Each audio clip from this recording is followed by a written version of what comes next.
By the latter part of the 1980s, interest in Doctor Who had reached rock bottom in BBC management. In 1989, the BBC finally dropped the axe, with the Seventh Doctor and Ace walking off into the sunset, not knowing when the next adventure would be. It would be another 16 years before Doctor Who would return to our screens as an ongoing series, but during that time, viewers shared just a single new televised adventure, and the only outing for the Doctor's 8th incarnation. No other episode would have had as long or as troubled a journey to the TV screen as Doctor Who the TV movie. So sit back and enjoy. This is the long and complicated production of Doctor Who the TV movie.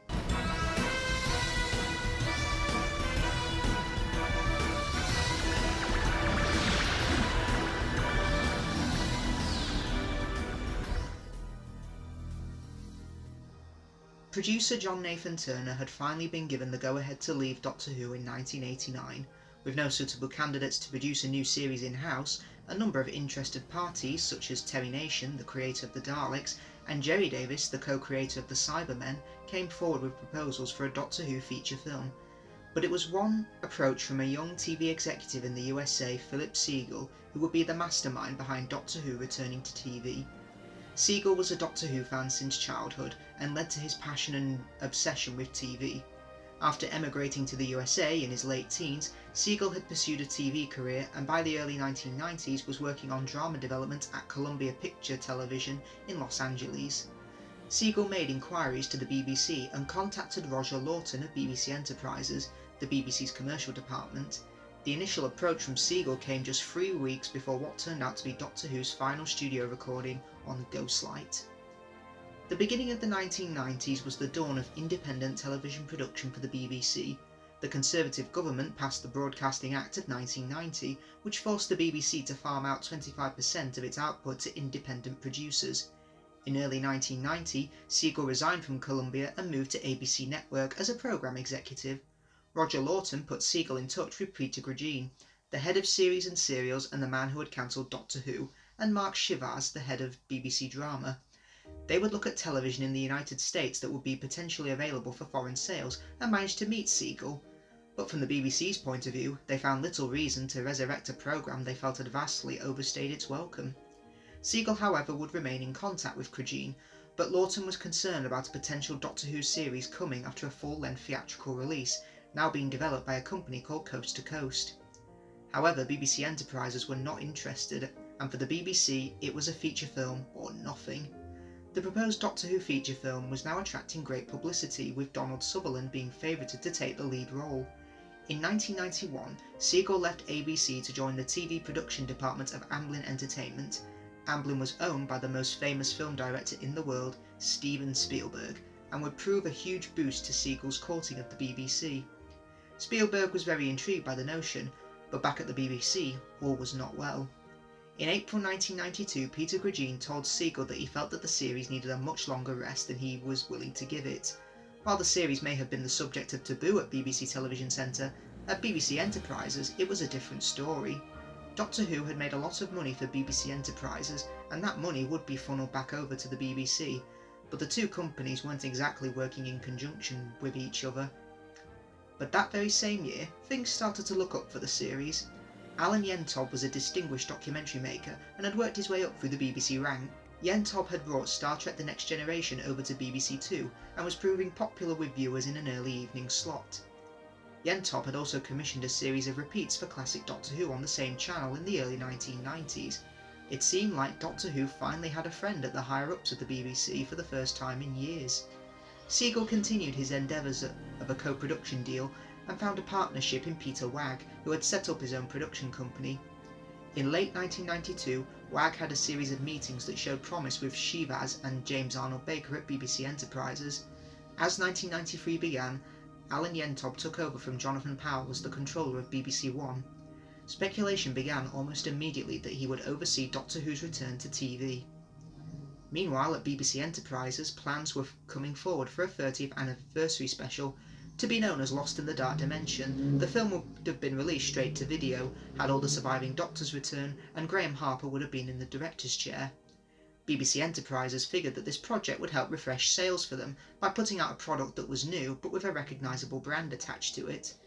The anniversary was a minor obstacle for Siegel's ambitions, but there was another obstacle to overcome that was even bigger. Greenlight, formerly known as Coast to Coast, had only 30 to 40 days left on their Doctor Who movie contract and had to be in full production by a certain date. Their plan was to hire Leonard Nimoy and begin filming immediately, which would demonstrate that the project had gone into principal photography. When Siegel informed Nimoy of the company's intentions, Nimoy immediately abandoned the project. In May 1993, Alan Yentob met with Siegel on the set of SeaQuest, and they discussed the ambitions that they had for Doctor Who. Steven Spielberg also showed up on the set and began discussions with Alan Yentob as well.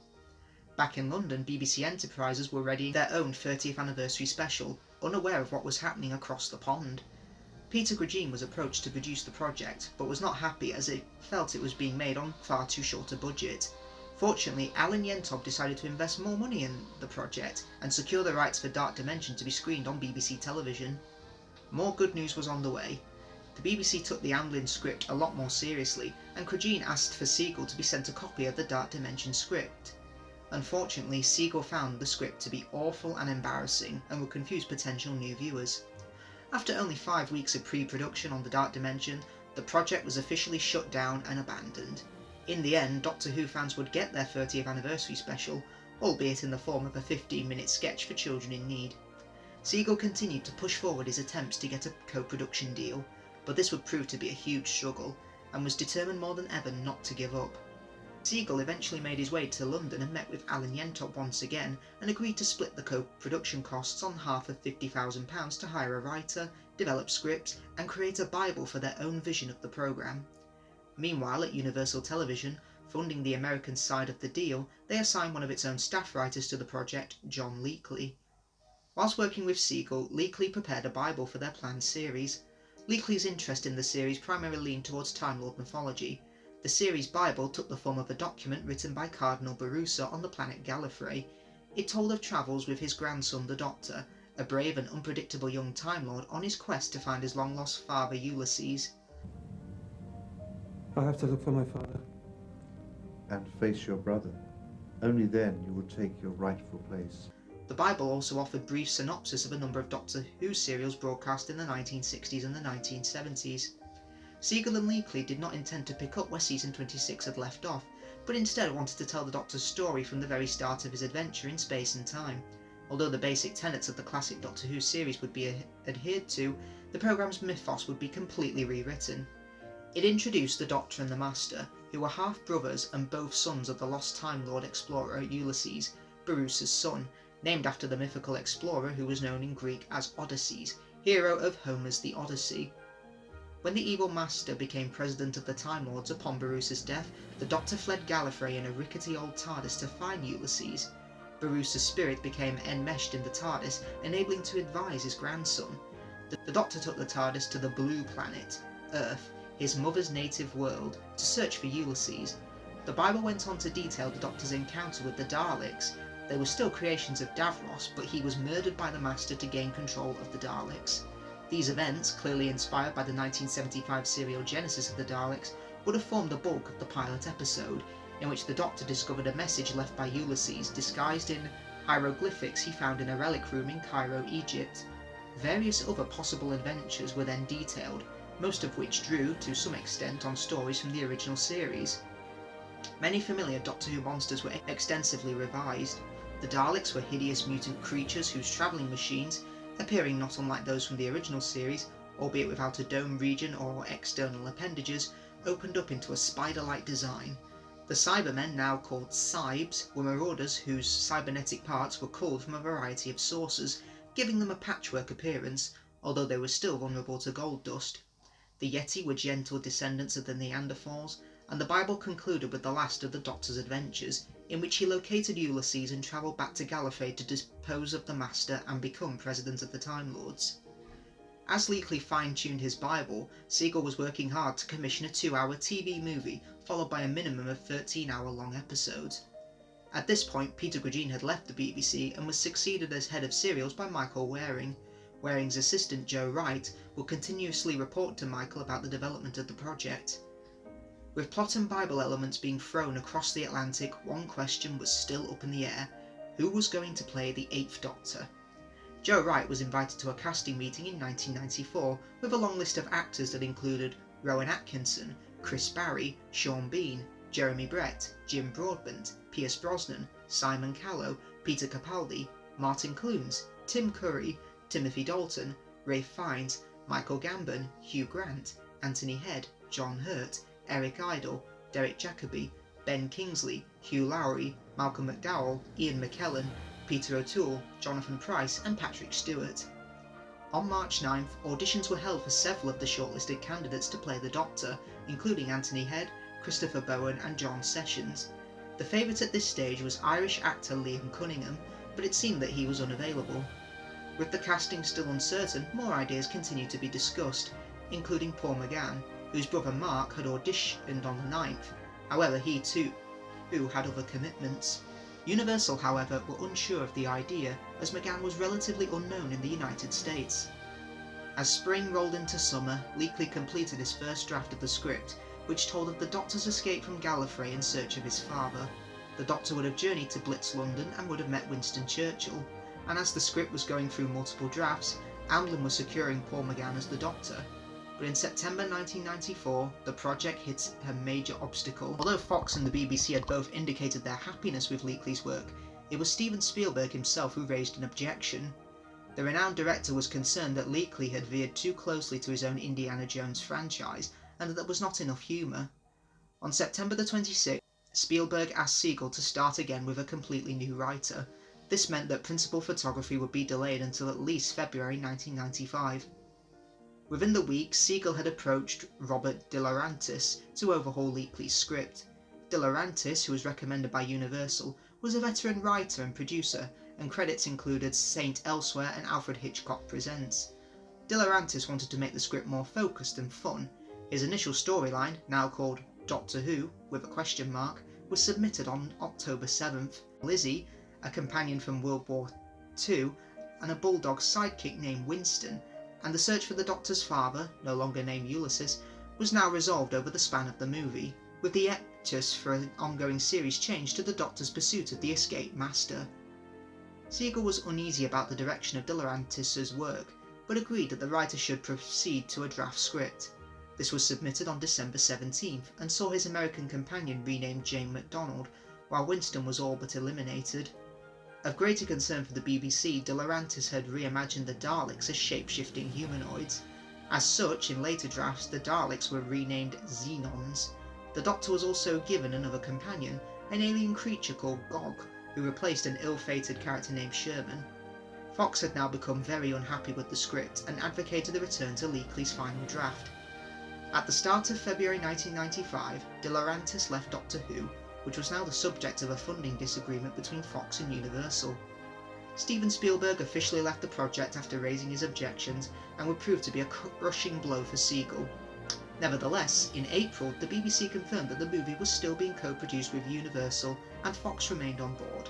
Siegel and Peter Wagg next offered the scripting duties to British-born Matthew Jacobs, whose credits included Ruth Rendell Mysteries and the Young Indiana Jones Chronicles.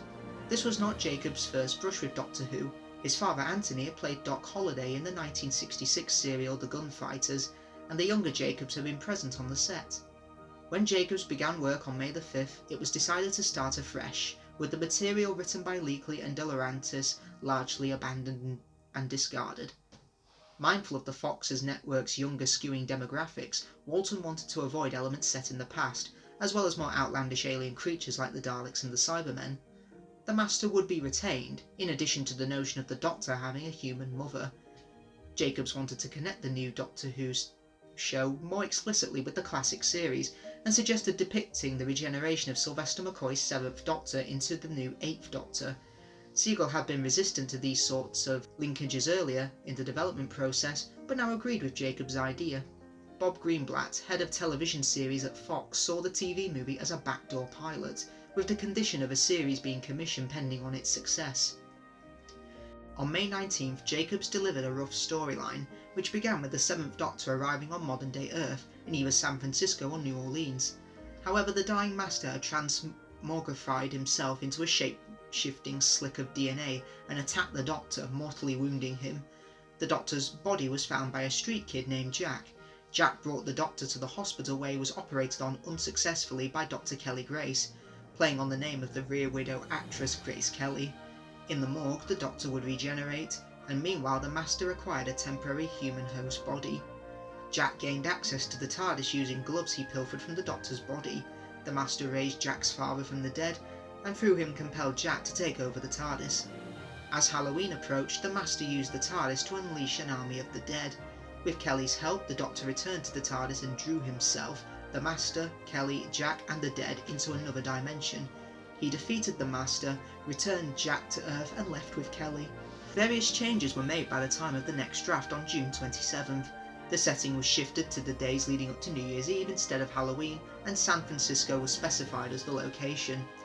After regenerating, the Doctor saw a vision of his mother. Jack used the TARDIS key instead of a pair of gloves to enter the time machine. In addition to Jack's father, Kelly was also confronted by someone from her past, and an earlier suggestion made by Jacobs that Jack be killed only to be brought back to life via the power of the TARDIS was included. Kelly also reluctantly remained behind at the end of this version. As Jacobs began writing his first full draft script, Doctor Who lost a key member of its production team when Peter Wagg elected to leave the project to return to his family in London. Nonetheless, Wagg offered to keep in touch with Siegel and lend a hand, albeit remotely, whenever he could.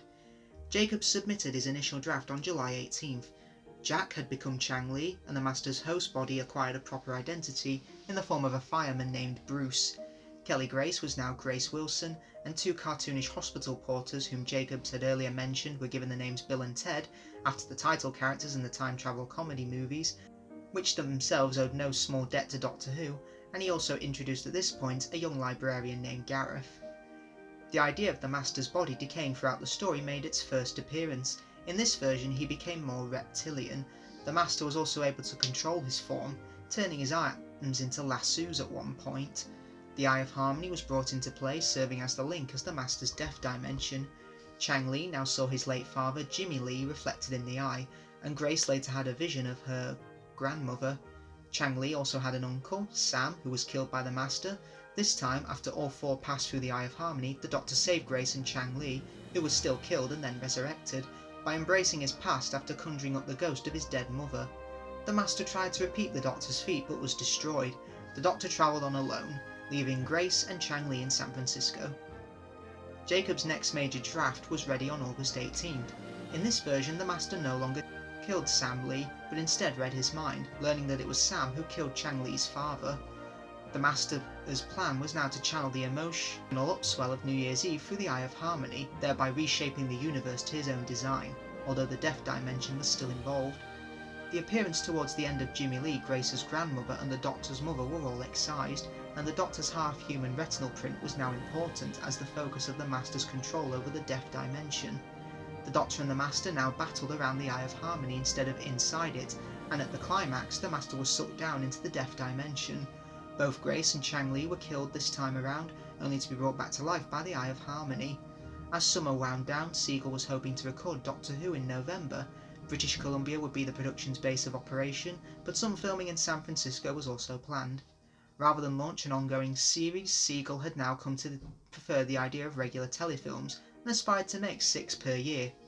The notion of remaking old Doctor Who adventures had not entirely been abandoned, but Siegel now felt that a better target was those stories which were no longer held in the BBC archives. At the start of September, Siegel found yet another producer being added to Doctor Who. This time it was Universal, who wanted a representative in the production office, particularly to oversee the project's finances, and appointed Alex Beaton, a veteran of programmes such as Kung Fu and The Greatest American Hero. To play the Eighth Doctor, the BBC still wanted Paul McGann and vetoed the Fox's network preferred choice of singer and sometime actor Sting. Meanwhile, Jacobs' next significant draft appeared on September the 18th. The Death Dimension was dropped, with the focus of the Master's schemes now an intergalactic roving force field called the Millennium Star, which passed near Earth every 1,000 years. The Master intended to use the Eye of Harmony to harness the power of the Millennium Star, permitting him to refashion the universe. The Master posed as a fake messiah in order to influence Grace and Chang Li.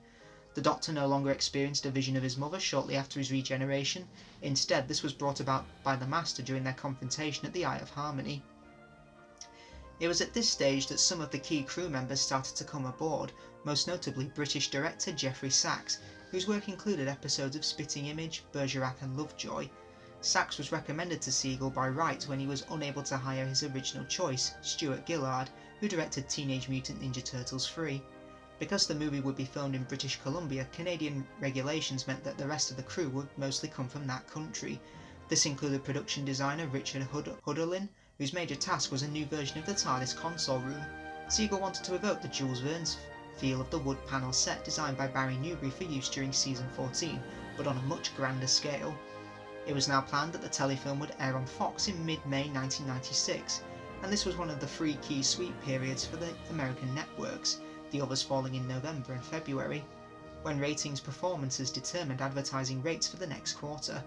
Consequently, there would be lofty expectations for Doctor Who. Meanwhile, both Fox and Universal had approved Jacobs' script, leaving only the BBC. Siegel was becoming concerned that further delays on this front might threaten the start of pre-production, and so he arranged a meeting between Jacobs and BBC head of serials Michael Waring on October 4th, out of which several more changes arose. The story now began with the Doctor transporting the Master's remains back to Gallifrey, only to have the Master escape in his snake form.